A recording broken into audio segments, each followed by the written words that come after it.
It's game time. The Kid Gowie. Ravens Nation. All we know is purple and black. And if you're not a Ravens fan, Welcome to Baltimore, Maryland, M&T Bank Stadium, where opponents don't make it out alive unless we bury them. Every team be afraid of them, especially all the quarterbacks, cause our defensive linemen won't hesitate to leave you sacked. Let's take a minute, go back to Super Bowl 35. Domination was an understatement up against the Giants. Numerous touchdowns, they put up numbers, and it didn't take a nutritionist to see they hunger. Only stat Kerry Collins could get was interceptions. He must have thought throwing to the D counted as receptions. The pass was legendary, but don't sleep on the present. Our secondary make quarterbacks avoid their direction. You tryna run the ball, you better hope your blockers work. You can juke, you can spin, but your destination's the turf. This is a man's game, being soft will get you hurt. Watch the defense force a fumble and the fans go berserk. 17 weeks, only one league out of 32 squads. No one's messing with our team. We all bleed black and purple, you can check our IVs. Raven Nation fly high, watch us all spread our wings. Put your game face on, embarrass the competition. You ain't talking about the greatest if the Ravens aren't mentioned. Screw every other team, cause those dudes are whack. In Baltimore, the only thing we know is purple and black. Go! They always win when the championship's on the line. So if you hoping that they failed, then you really wasting your time. Go and ask the 49ers, I'm pretty sure they remember when they made a comeback, but weren't declared the winners. 2 rings down, but you know they won't stop now. If the opposing D's caught slipping, you know exactly how that goes. That's another deep connection for 6 points in the end zone. The stadium goes wacko as Ravens put in work. Pittsburgh Steelers, that still curtain is looking more like a skirt. So tell me who they say is gonna beat them Bengals.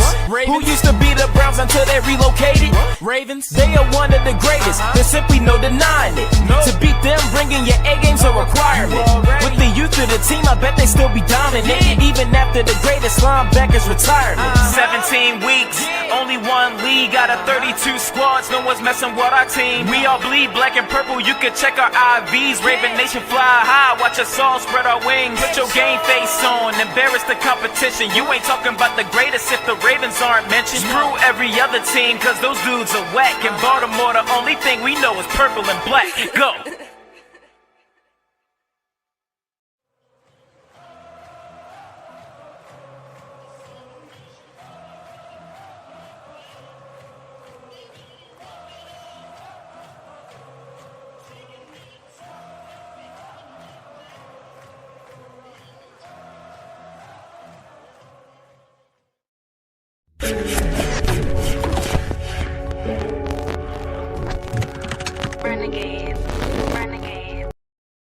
Yo, what's going on? Hi guys, it's Sunny here with another video, another live stream. Thank you for joining the live stream early in the afternoon on a Monday. Thank God it's Monday. Said no one unless you're here in the szg Sports channel. Here and you're in the live stream, you know at the end of the show we are gonna take live calls. So make sure you text me. I'll put the link or the number later on.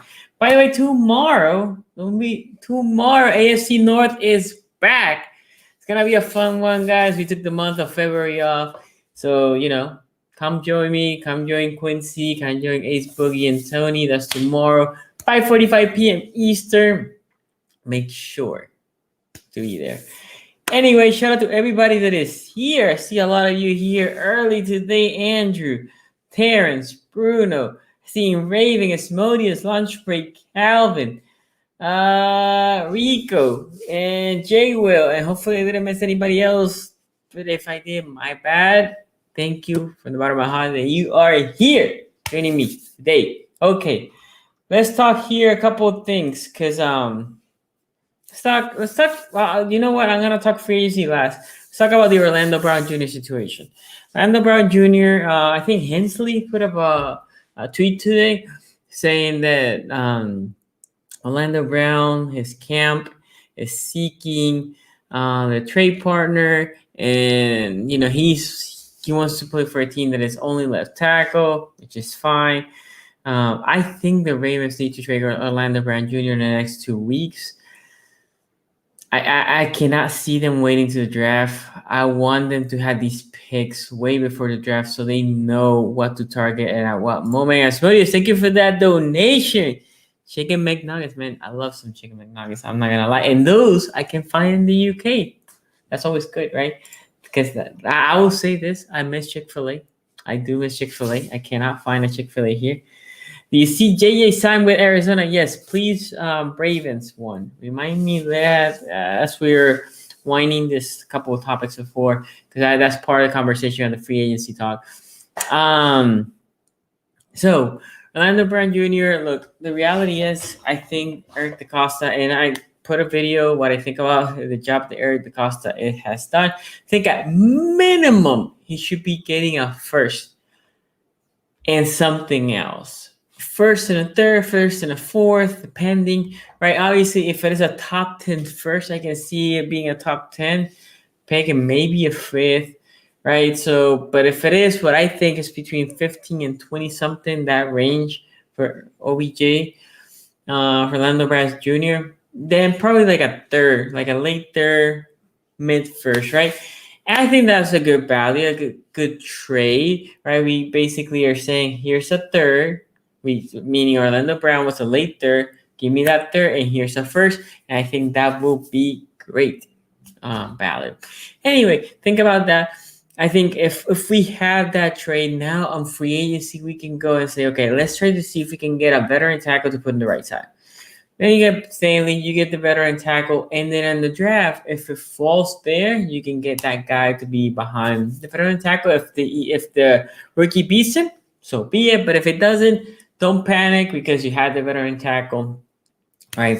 So that's important. As we already seen reports about Ravens negotiating with Lamar Jackson, they're far apart. You know the big money is coming in for Lamar Jackson. You need to figure out where you're gonna be able to be a little cheaper. I think the Ravens need this. Look, I said this months ago that the Ravens needed to consider trading Orlando Brown Jr. Not because I didn't like the guy. It was because the trade value that he will give you, and somebody is going to be the odd man out. And although I will not want to cut corners on the O-line, I kind of figure it was going to be Orlando Brown Jr. Here's another donation for us. I'll ship some, but they might be soggy on the phone. Yeah, man.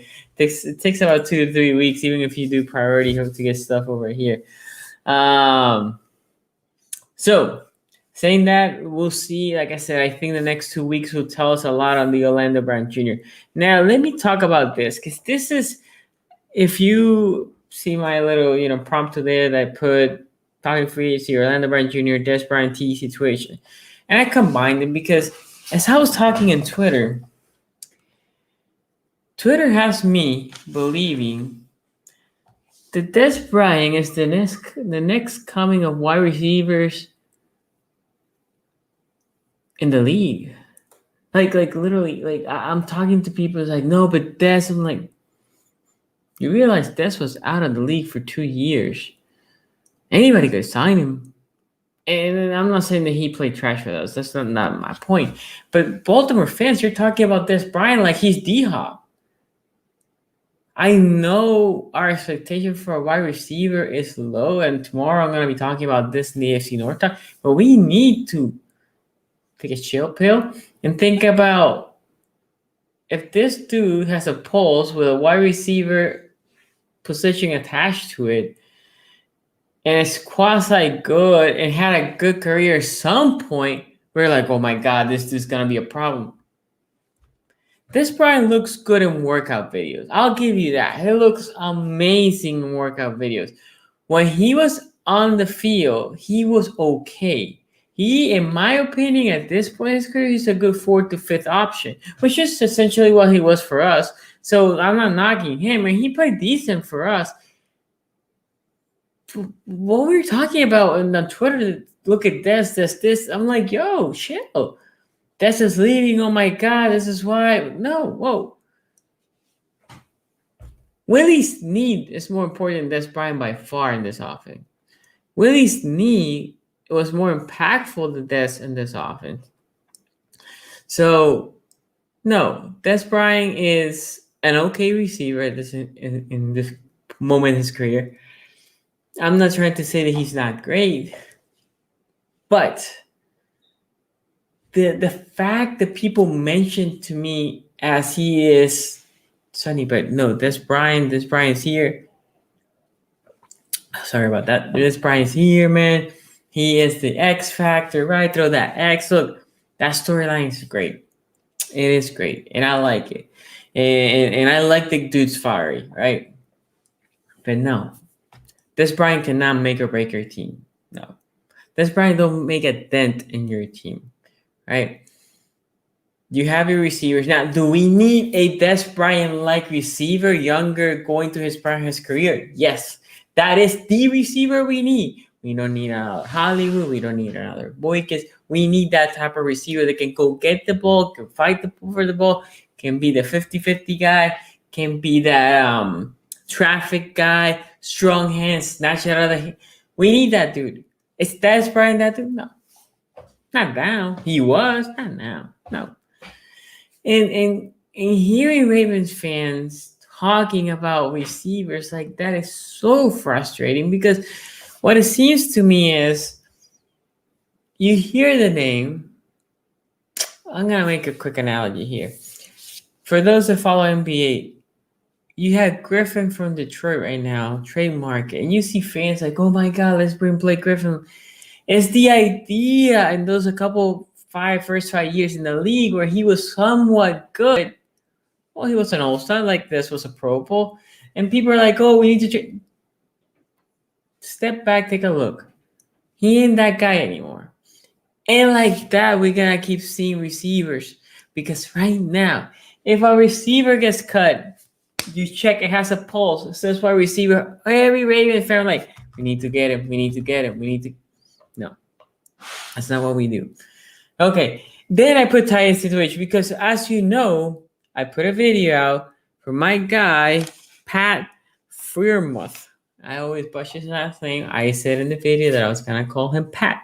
If you haven't seen it, go check it out. I think, like I said, I'm going to be making more and more of these shorter videos of what I scouted from coaches tape and 1 or 2, 3 games that I can watch, right? So, and my problem is not that people didn't like the guy, right? I said he was a 2nd-round pick. That's a spoiler alert. That's my prediction where he should be drafted. I think he is the best or second best tight end in the draft, because I also mentioned how Kyle Pitt, in my opinion, should be moved to wide receiver and not tight end. That if he gets stuck in tight end land, he will be, in my opinion, like OJ Howard or Evans from New York, right, from the Giants. That they don't excel. Saying all that, the comments that I saw wasn't, oh, Sonny, dude, I don't like it. I don't like how he fits the scheme, right? We can have that discussion. You may like him, may hate him. At that point, we can debate that. We have Breland and Eli Wolf. That's even worse. Eli Wolf. Look, last year I talked about both of them way before the season started, and I did say how I like Breland, and Breland reminded me of quasi Dennis Pitt, right? Breland's coming from major injury. He was out all year. Can he be impactful? Maybe. Are you going to really put all your eggs in a basket for a guy that was undrafted last year and he's coming off a major injury? Not only that, think about this. Last year we had 2 tight ends active or on the 53, and you saw how bad what that was. We need 3 tight ends, in my opinion, and then you can have more in the practice squad. So let me say, when people start saying Eli Wolf, the first thing I think is that Eli Wolf was in this team for 16 days in the practice squad. When we had injury problems, what we did was we brought a guy with the last name Wilson. It was bad. We probably cost out the second Steelers game. And then we brought another guy. It was Tomlinson. I think it was Tomlinson, and the dude was okay. We brought them. We say, here, sign the contract. Next game up, boom. Eli Wolf was nowhere to be found. And in that video a year ago, somewhere in my channel, you can go find it. I think it is talking about undrafted rookies or something like that. Anyway, you can go find. I said, I don't like Eli Wolf. I don't think he's gonna be good. I don't think he's gonna be ready for the NFL. Maybe in 2 or 3 years, but not this year. And with Breland, I said I like the dude, but injury, right? So really, for these two guys, you're gonna get stuck and not bring a guy that could be a stud. And again, I'm not even saying if you like this guy or not. You can. That's not my issue. My issue is more people telling me we don't need tight ends. We have Breland. And again, Breland might be the solution, but Breland's coming from major injury. Has never played in the NFL. We don't know. For all we know, he might never touch the field. But we need more tight ends.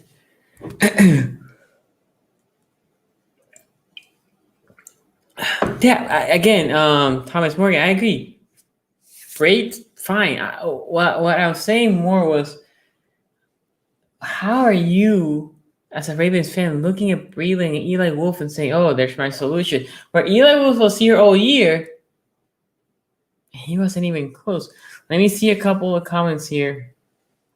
Cards over paper JJ, we're going to discuss that. ADC has to finesse a team with OBJ Trey. I'd rather get a player and 22 draft picks, to be honest. Scouting for this draft is probably very difficult. I think, Thomas Morgan, scouting for this draft, the health part concerns me. But other than that, the scouters should stay true to the film. And not the Under Armour Olympics, right? Because that's what people start getting overdrafted. They guarantee him 23 of the 31 male. ADC has to. Oh wait. The trip. How are you doing, man? Morgan, it's a lot. Wait. Thomas Morgan. It also allows for higher draft picks, i.e. second rounder in the 2021 is equal to a first rounder in 2022. I don't know if I follow you there. Anyway, the problem with players right now is the cap is tight, right? So you have to be careful the players you bring.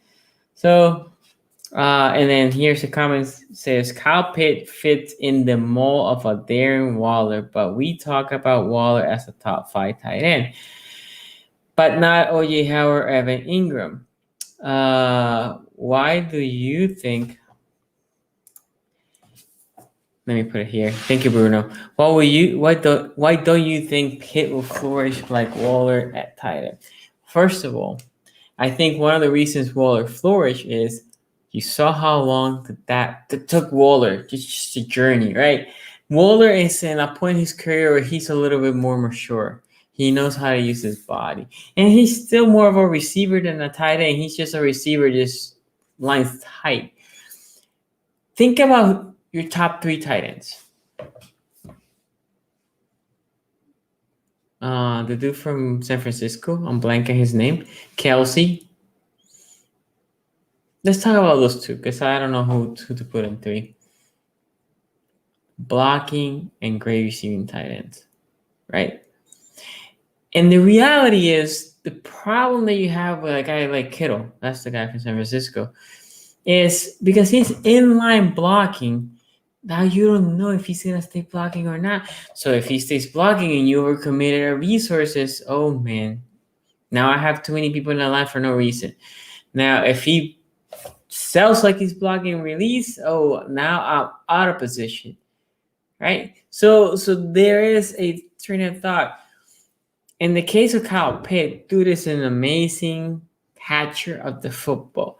I think if you make him a wide receiver, he is going to be dynamic and he's going to be a problem. If you put him in the tight end position, when you're going to be asking him to block big guys, I think there's going to be a problem there. I think his body, not that his body's going to break, but it just gets tired just blocking and blocking. It's very rare to have that good tight end. Second, they're talking about Kyle Pitt like a top 10 pick. Tell me the last time. And every year you will hear, oh, this tight end is the next big thing. It never pays out, at least for the first couple of years. I would say the last first round pick tight end that has been good, it's been Noah Fant. And Hawkinson, he got injured the first year. And then last year he was okay. So that's my thought with Pitt. I'm not saying Pitt's gonna be bad. I think the best thing for Pitt is move him in the wide receiver position. Let me see here. But we have Andrews, and I think I'd be better to draft someone with more blocking ability. I think we should give the receivers on the bench a chance.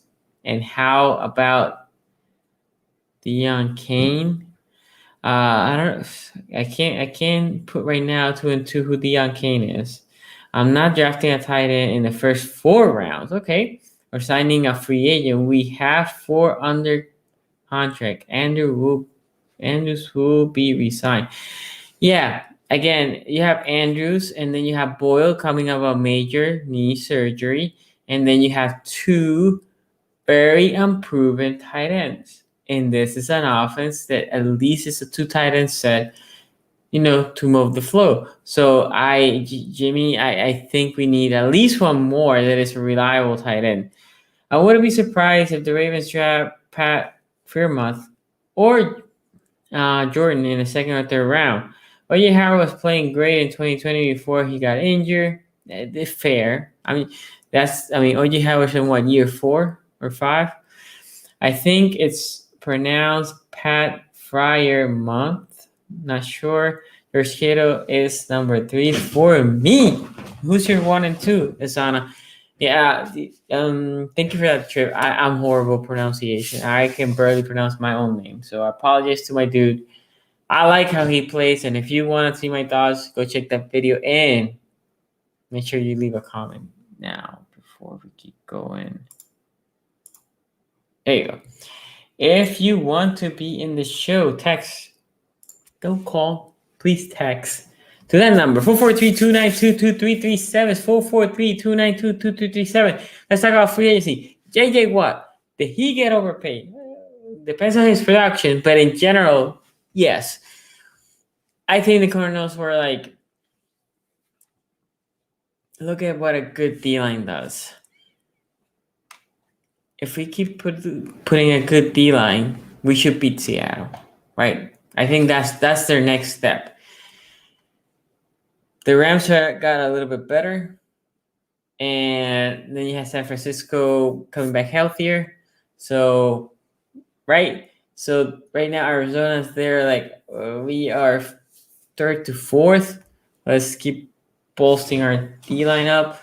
JJ, but the reality is JJ might be injured. I'm sorry, not this year, but he has injury concerns.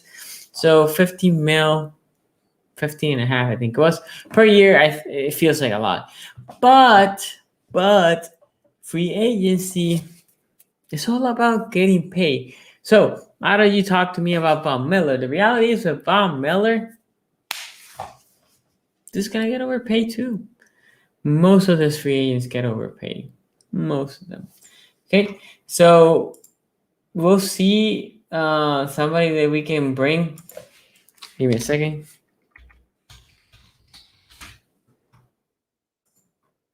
Hold on. I thank you for the people that are texting. Thank you for creating that queue. So I think it's their hope saying, okay, this division has a lot of good quarterbacks. Let's build our D-line. Let's get up to the quarterback. Let's hit them hard and maybe have a chance, right? I think that is their quasi thing. I thought it was a little bit much. Ravens right now have 18 million cap room. I don't think they're going to cut Brandon Williams. I don't see that. The top 3 are Calais Campbell, Stanley, and Brandon Williams. Neither of those are going to get cut. Marcus Peters, I don't think is going to get cut. Obviously, Marlon Humphrey, if you cut him, is worse for you. Taewon Young should have been cut, but they restructured, so you cut him. It will cost you more to cut him than not to cut him. Nick Boyle's up there. Let me see. You just signed him, so obviously he will cost you more. Also, and JT is there. You ain't cutting JT. And Pat Ricard is up there in the top 10. 1, 2, 3, 4, 5, 6, 7, 8, 9. He's ninth. And Chuck Clark is number 10th. It's also going to cost you more. Orlando Brandt's 11th. So we'll see how they're going to distribute all those people that need to get paid. 18 mil, not a lot of money. This is based on, this is over the cap, but I'm trying to figure out what cap hit they're using. Looks like they're using 184 million. So, we might get a little bit more, but think about, and just think about our division, right? Why are you doing this? Why the cat? Don't be stupid. Oh, they changed this website. I hate it. So the Bengals, they had 37.6. The Clowns, they had 20. And the Steelers are a joke. They are over cap, 11.7 mil. So Steelers definitely have issues, but we'll see the rest of the division, including the Browns. The Browns are definitely the upcoming team with the Ravens right now.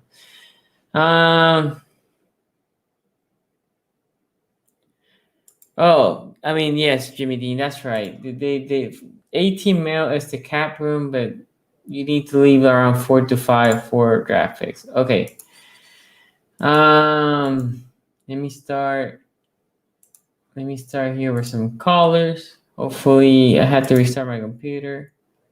Hopefully you can hear. Give me a thumbs up if you can hear the ringer right now and the person when they pick it up. Hello? Yo, by the way, thank you for that donation, Smodius. How you doing, bro? Living the life. I'm hoping to push 2 videos of 2 different prospects this week. Yep. So how you been, man? Tell me. What question, comments? What concerns you today?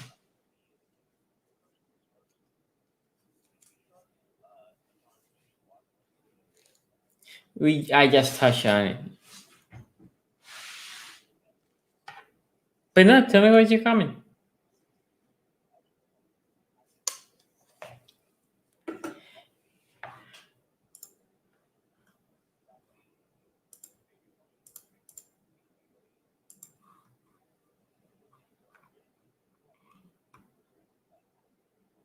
Okay, hold on, Asmodeus. Hold on, because they cannot hear you. No, hold on. It's not your fault. Not your fault. I told you guys. Can you talk now, Asmodeus?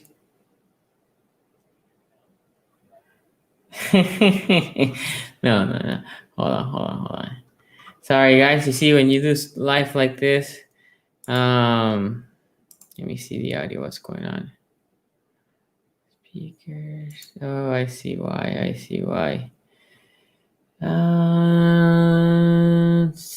Waveland. Sorry, guys. Let me.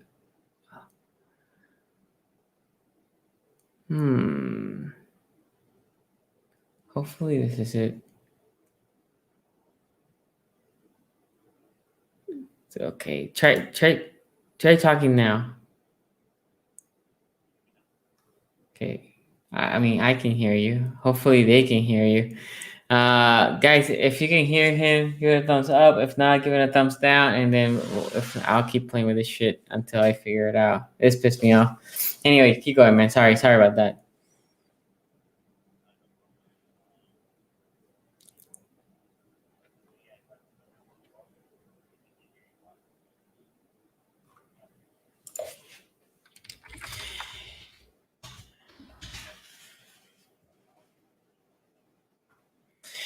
Yeah, I was concerned that the Browns were gonna get him, right? So for those of you, let me sum up here real quick. Somebody's saying that he's glad that we didn't get JJ, or that he went to the Cardinals.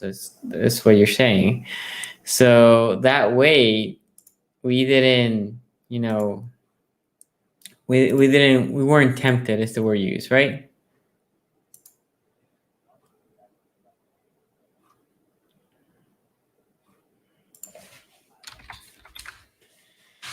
Yeah.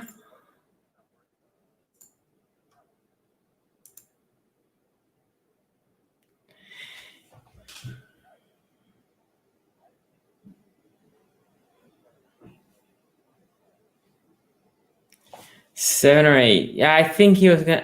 In my opinion, so as what he's saying, 7 to 8. I think, or what I was, thinking that he was gonna get was between 10 and 12.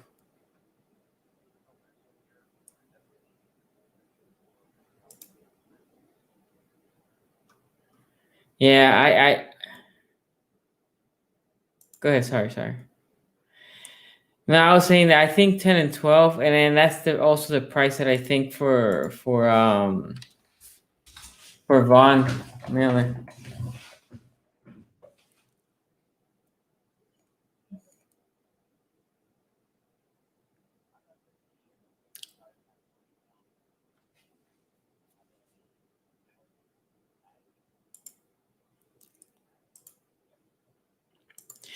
Well,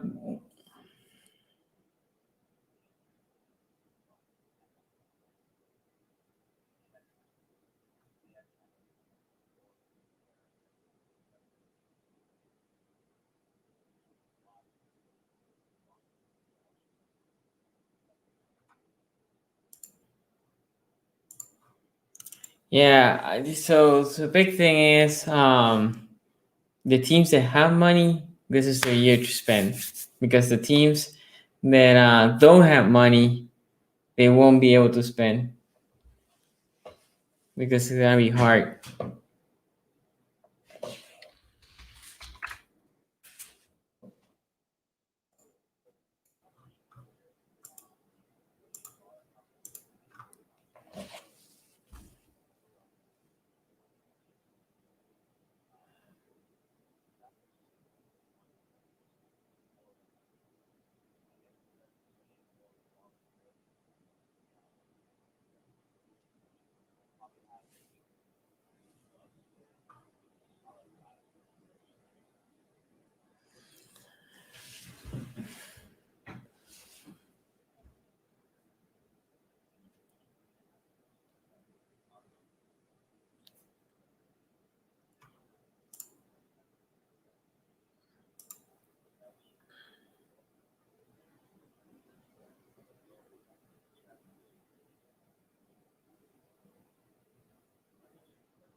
I,